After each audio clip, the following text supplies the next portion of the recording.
ఎన్నికల సందర్భంలో ఎన్నికల సందర్భంలో చాలా స్పష్టంగా ఒకటికి 2 సార్లు 10 సార్లు 100 సార్లు కాంగ్రెస్లో ఉండే ఏ నుంచి జెడ్ వరకు స్థాయి నాయకులంతా కూడా భారతీయ జనతా పార్టీ మోడీ బీసీల వ్యతిరేకి రిజర్వేషన్లు రద్దు చేస్తారు, బీసీ ఎస్సీ ఎస్టీలంతా కూడా జాగ్రత్తగా ఉండాలి, మీరు ఎవరికి ఓటేస్తారనేటువంటి ఒక హెచ్చరిక ఇస్తున్నారు. అంటే ఇక్కడ ఒకటి మనం అర్థం చేసుకోవాలి బ్రదర్, బీసీ ఎస్సీ ఎస్టీలు అమాయక ప్రజలు అని వీళ్ళ ఒక ఆలోచన. ఓకే, అమాయక ప్రజలు వీళ్ళు ఆల్రెడీ అసెంబ్లీ ఎన్నికలలో ఒక 2 నెరేటివ్స్తోని వీళ్ళు ఒక అడ్వాంటేజ్ కొట్టిండ్రు. ఓకే, అది రుచి మరిగిండ్రు. రైట్. ఆ రుచి మరిగి ఇప్పుడు కూడా అట్లాంటి నెరేటివ్సే బిల్డ్ చేసి రేపు అధికారంలోకి వద్దాము, రేవంత్ రెడ్డికి ఒక అధికార గండం ఏర్పడబోతున్నదేమో ఆయనకు. ఆయన ఏం చేసిందంటే తన ఇంటెలిజెన్స్ రిపోర్ట్ ద్వారా తెలుసుకున్నాడు, దాదాపు 4-5 వచ్చేటట్టు ఉన్నాయి అని భయపడి ఇది ఒక కొత్త స్ట్రాటజీ మొదలుపెట్టిండు. ఓకే, నేను మన ఎస్సీ ఎస్టీ ప్రజలను రిక్వెస్ట్ చేస్తున్నా తెలుసుకోవాలని, ముఖ్యంగా మేధావులు అని తెలుసుకున్నాం. 104వ రాజ్యాంగ సవరణ చేసినాం. ఓకే, 2020లో 104వ రాజ్యాంగ సవరణ చట్టం ఏం చెప్తుందంటే ప్రతి 10 సంవత్సరాలకు ఒకసారి ఎస్సీ ఎస్టీ రిజర్వేషన్ను పొడిగించాలి 10 సంవత్సరాలు. అవును. అదే బీజేపీకి అట్లాంటి ఉద్దేశం లేకుంటే 104వ రాజ్యాంగ సవరణ చట్టం తీసుకొచ్చి పొడిగించేది కాదు కదా 2020లో. అవును, మరి పొడిగించింది కదా ఆల్రెడీ. ఇప్పుడు 2020 నుండి 2030 వరకు ఆల్రెడీ ఎక్స్టెండెడ్. అవును, ఇది మన వాళ్ళు తెలుసుకోవాలి, ఇంకెవరికి తగ్గుతుంది. అంటే ఏమని మనం రాజ్యాంగబద్ధంగా మాట్లాడతామా, గాలి మాటలు మాట్లాడతామా? 104వ సవరణ చట్టం రాజ్యాంగ సవరణ చట్టం ఏం చెప్తుంది అంటే ఎక్స్టెండ్ చేసింది ఆల్రెడీ 2020లో.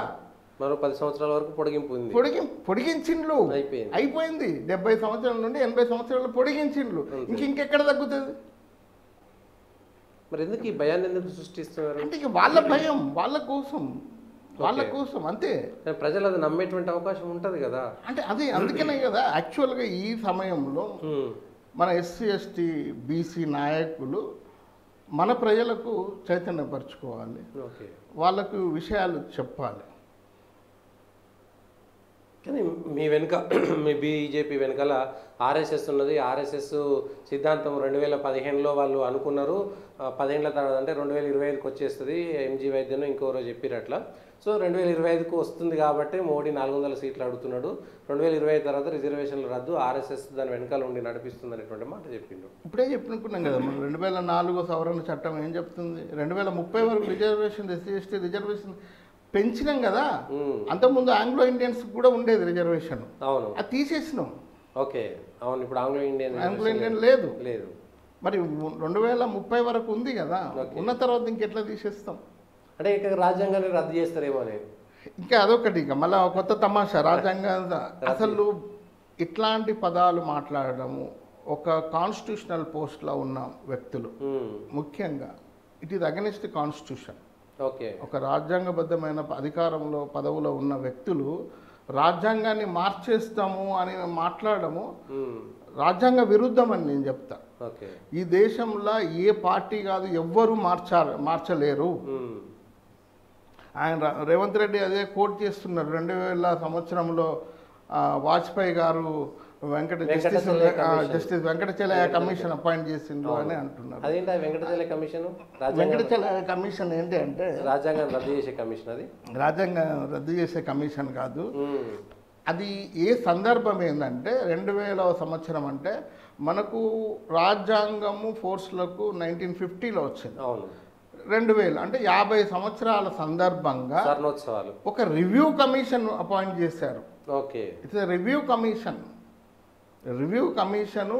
అది కూడా ఒక జస్టిస్ వెంకటచలయ్య అని ఒక గొప్ప కర్ణాటక న్యాయ నిపుణులు. వారు ఇంకొక 10 మంది ఎమినెంట్ పర్సనాలిటీస్తోని ఒక రివ్యూ. ఆ రివ్యూ ఏంటంటే the national commission to review the working of the constitution.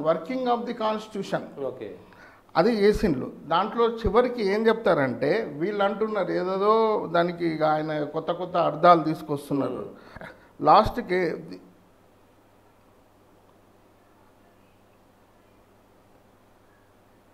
how best the constitution can respond to the changing needs of efficient, smooth and effective system governance okay and socio-economic development of modern India.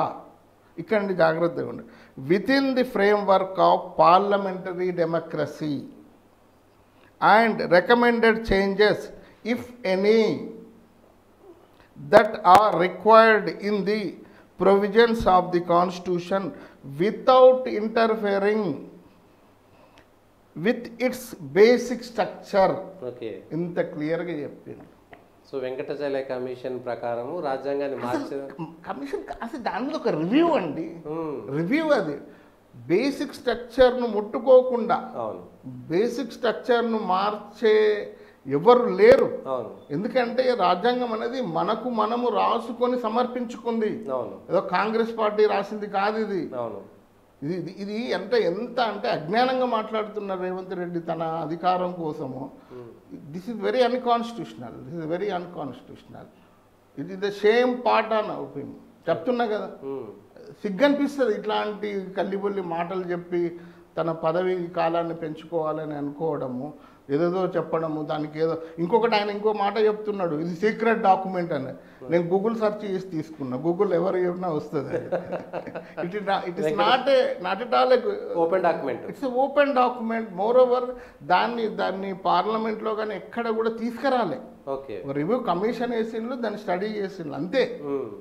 అంటే 50 సంవత్సరాల్లో రాజ్యాంగ ఫలాలు అందరికి అందనేయా లేదా అనేటువంటి అంశాలు రాజ్యాంగం ఎలా పనిచేస్తుంది, రాజ్యాంగం దాంట్లో ఏమన్నా చిన్న మనం ఇప్పటికీ దాదాపు 106 సార్లు రాజ్యాంగాన్ని సవరణలు చేసుకున్నాం. అందులో కాంగ్రెస్ ఎక్కువ పార్లేదు. సరే, సవరణలు తప్పు కాదు, సవరణకు మార్పుకు చాలా తేడా ఉంది.